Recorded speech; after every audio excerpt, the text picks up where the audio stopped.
آج ہمارا جو صرف کا کورس ہے اس کا دوسرا لیکچر ہے۔ اس میں ایک تو یہ بتانا تھا ماضی کی اقسام اور اس کے اصلی ابواب اور اس کا مادہ اشتقاق یعنی کیسے بنتا ہے، ماضی کس چیز سے بنتا ہے۔ تو ماضی جیسا کہ تین زمانے ہیں، ماضی، مضارع، اور ماضی میں تو مضارع کے اندر دونوں زمانے پائے جاتے ہیں، حال و مستقبل، امر وغیرہ بھی اسی سے بنتا ہے، لیکن مضارع بنتا ہے ماضی سے۔ تو ماضی بنتا ہے کس سے؟ مصدر سے۔ جیسے الضرب لفظ ہے، الضرب مصدر ہے۔ اب اس سے ماضی کیسے بنے گا؟ الف لام شروع میں گرا دیں گے تو جو عین کلمہ ہے یعنی کہ اس کو کیا دے دیں گے؟ حرکت دے دیں گے، تو الضرب کی جگہ پہ آخر میں فتح دے دیں گے تو ضرب ہو جائے گا۔ مجرد کے ابواب ہیں 6، ویسے غیر مشہور کے لحاظ سے تو 8 بنتے ہیں، ویسے جو مشہور ہیں وہ 6 ہیں، اور اس کے بعد مزید کے آ جاتے ہیں، مزید میں بھی تقسیم ہے، لیکن ان سب ابواب کی اصل 3 باب ہیں۔ ان سب ابواب کا اصل جو ہے 3 ہیں، باقی فروعات ہیں، فعال، فاعلہ، فاعلہ، یہ 3 باب اصل ہیں، باقی سارے کے سارے اس کی فرع ہیں، یعنی سارے کے سارے ابواب باقی اسی ان 3 بابوں سے بنتے ہیں۔ اب باب کسے کہتے ہیں؟ باب صرف کے لحاظ سے کسے کہتے ہیں؟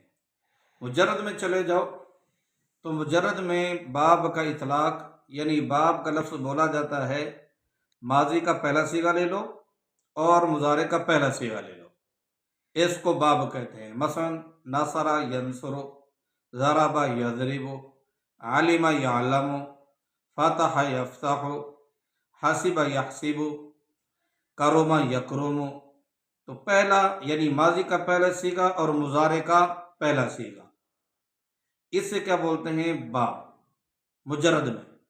جبکہ باب اس میں مزید میں چلے جاؤ، مزید میں ابواب جو مزید کے ہیں ان کے مصدر پر ہی باب کا اطلاق ہوتا ہے، لفظ باب کا اطلاق ان کے مصدر پر ہوتا ہے۔ جیسے کہتے ہیں مثلا باب افتعال، باب انفعال، باب استفعال، باب تفعیل، باب افعال، باب تفاعل، اس قسم کا۔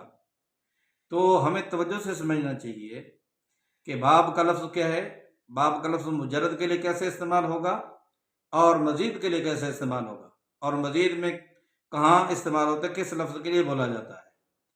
تو خلاصے کے طور پر بات کیا آ گئی کہ مجرد میں ماضی کا پہلا صیغہ، مضارع کا پہلا صیغہ، اور جبکہ مزید میں مصدر پر باب کا اطلاق ہوتا ہے۔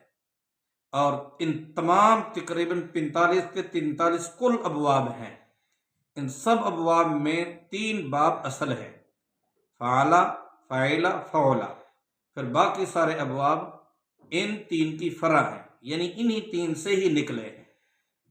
تو میزان ہوتا ہے جسے حروف اصلی بولتے ہیں، حروف اصلی۔ حروف اصلی، جس بندے کو حروف اصلی کی پہچان ہو گئی اس کے لیے صرف کا سمجھنا بالکل مشکل نہیں۔ حروف اصلی اسے مادہ بھی بولتے ہیں اور وزن بھی بولتے ہیں، میزان بھی بولتے ہیں۔ جیسے حروف اصلی کیا ہے؟ فا کلمہ، عین کلمہ، لام کلمہ، فا کلمہ، عین کلمہ، لام کلمہ۔ مثلا فعل، میں نے عرض کیا فعل، فاعل، فعل، فعل۔ اب یہ جو فا کی جگہ پہ کوئی سا حرف آ جائے، ضرور نہیں کہ فا کی جگہ پہ فا ہی ہے، عین کی جگہ پہ عین ہی ہے، لام کی جگہ پہ لام ہی، یہ مطلب نہیں ہے، بلکہ فا کی جگہ پہ ضاد آ گیا، فا کی جگہ پہ نون آ گیا، فا کی جگہ پہ لام آ گیا، کوئی سا حرف آ گیا تو اس کو فا کلمہ کہہ دیں گے۔ ایسے عین کی جگہ پہ کوئی سا حرف آ گیا، لام آ جائے، فا آ جائے، نون آ جائے، سین آ جائے کوئی، تو اس کو کیا کہیں گے؟ عین کلمہ۔ لام کی جگہ پہ کوئی سا حرف آ جائے، با آ جائے، میم آ جائے، تو اسے کیا کہیں گے؟ لام کلمہ۔ تو حروف اصلی کی پہچان کیا ہے؟ ان 3 حروف اصلی جو ہے ان کی جگہ پہ یعنی ان کے مقابلے میں، ان کے برابر سرابر میں 3 کلمے 3 حرف جو آ جائیں اس سے فا کے مقابلے میں جو ہوگا چاہے اس کی شکل جو ہو اس کو فا کلمہ کہہ دیں گے، اور عین کے مقابلے میں جو آ جائے اس کی شکل چاہے جو ہو اس کو عین کلمہ کہہ دیں گے۔